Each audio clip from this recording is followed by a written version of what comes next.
Hello කොහොමද අද හදන්න යන්නේ මම තේ බොන වෙලාවට අපිට ඉක්මනින්ම හදාගන්න පුළුවන් පොඩි ස්නැක් එකක් බිස්කට් එකක් වගේ වෙනුවට ඔයගොල්ලන්ට පුළුවන් මේක හදලා බලන්න මේකේ පැණි රස ඇත්තටම නැති තරම් ඒ වගේම හරිම ක්‍රිස්පි එහෙනම් අපි බලමු කොහොමද මේක ඉක්මනටම හදාගන්නේ කියලා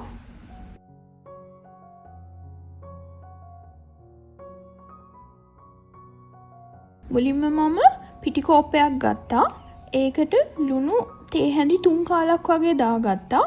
ඔගොල්ලෝ රස අනුව ලුණු දාගන්න. පිටි ලුණුයි හොඳට කවලම් කරගෙන ඒකට මම බටර් මේස හැඳි දෙකක් දාගත්තා. ගෙදර බටර් නැත්තම් මේ වෙලාවේ ඔගොල්ලන්ට පුළුවන් පොල් තෙල් මේස හැඳි දෙකක් උනත් මේකට දාගෙන හොඳට කවලම් කරගන්න. මේ ඩෝ එක අනා ගන්න මම වතුර කෝප්ප 3 කාලක් වගේ පාවිච්චි කරා. ඔගොල්ලෝගේ පිටි වර්ගෙත් අනුව වතුර අඩු වැඩි වෙන්න පුළුවන්. ඒක නිසා වතුර ඔක්කොම එකපාර දාගන්න නැතුව පොඩ දාගෙන අතේ ඇලෙන්නේ නැති පදමට එනකන් අනා ගන්න තියෙන්නේ.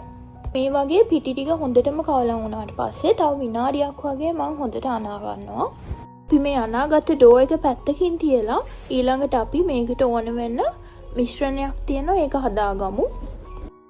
ඒකට අපිට ඕන වෙන්නේ බඩේ රිංගු පිටි නැත්නම් කෝන්ෆ්ලා මේස හැඳි 3යි පොල් තෙල් මේස හැඳි 3යි ඒ දෙක හොඳට කවලම් කරගමු ඊට පස්සේ විනාඩි 2-3ක් රෙස්ට් වෙන්න තියපු ඩෝ එක අපි බෝල කඩා ගන්න ඕනේ මම බෝල 6කට කඩාගත්තා ඊපස්සේ තියෙන්නේ මේ පොඩි බෝල ටික අපිට පුළුවන් තරම් තුනී කරගන්න මුලින්ම අපි බෝඩ් එකක් අරගෙන ඒකට පිටි ටිකක් ගහගමු ඊට පස්සේ අපි ගත්ත බෝලෙත් පිටිවල හොඳට දවටගෙන තුනී කරගන්න පටන් ගමු. මම එක වටයක් මේ වගේ සාමාන්‍ය තරමට තුනී කරගෙන ඊළඟට තව පාරක් ආපහු තුනී කරගන්නවා.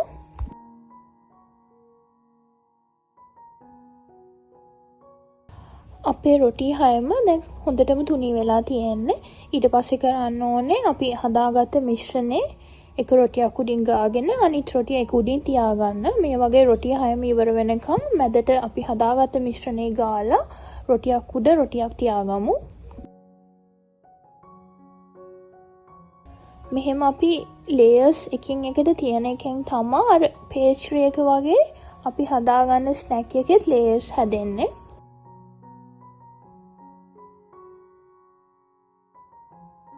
මේ වගේ අන්තිම රොටියත් තියාගෙන ඊට පස්සේ මේක අපි මේ විදිහට නමාගෙන ආපහු තුනී කරගමු.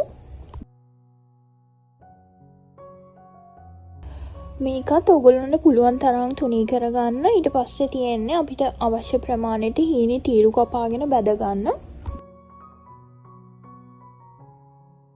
ඔයගොල්ලන්ට මේ කපාගත්තේ කෑලිත් ඝනකම වැඩි කියලා හිතෙනවා නම් මේක ආපහු තුනී කරගන්න ප්‍රශ්නයක් නැහැ. එතකොට බදිද්දි ලේයර්ස් උත් හොඳට එනවා.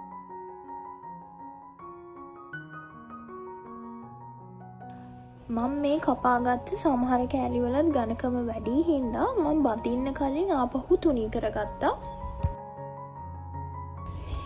ඊළඟට තෙල් ටිකක් දාගෙන මධ්‍යම ගින්දරේ මේ ඔක්කොම ටික බැදගමු.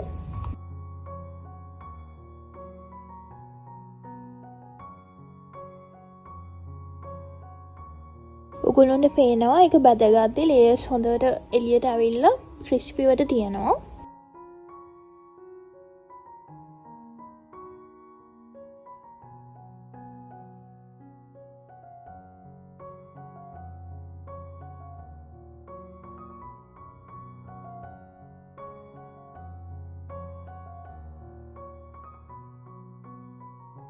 ඔයගොල්ලන්ට පුළුවන් සරට කන්න කැමති නම් බැදගත්ත ගමන්ම ඒ රස්නෙම්ම ලුණු සහ මිරිස් කුඩු මිශ්‍රණයකට දාලා හොඳට දවට ගන්න.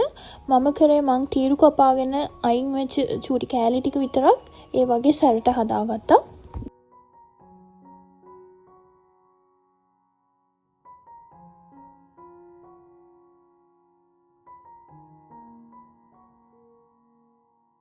අපි අර චූටි කාලේ කාපු ගජූර් වල රස මතක් වෙනවා මේක කද්දී. හැබැයි අපි ඒවා කෑවේ නම් සීනි දාගෙන. ඒක නිසා පැණි රස වැඩි කන්න නැති ටී ටයිම් එකට පොඩි ස්නැක් එකක් හොයන කෙනෙක්ට පුළුවන් මේ රෙසිපි එක try කරලා බලන්න. එහෙනම් අදත් වීඩියෝ එක බලන් හිටියට thank you.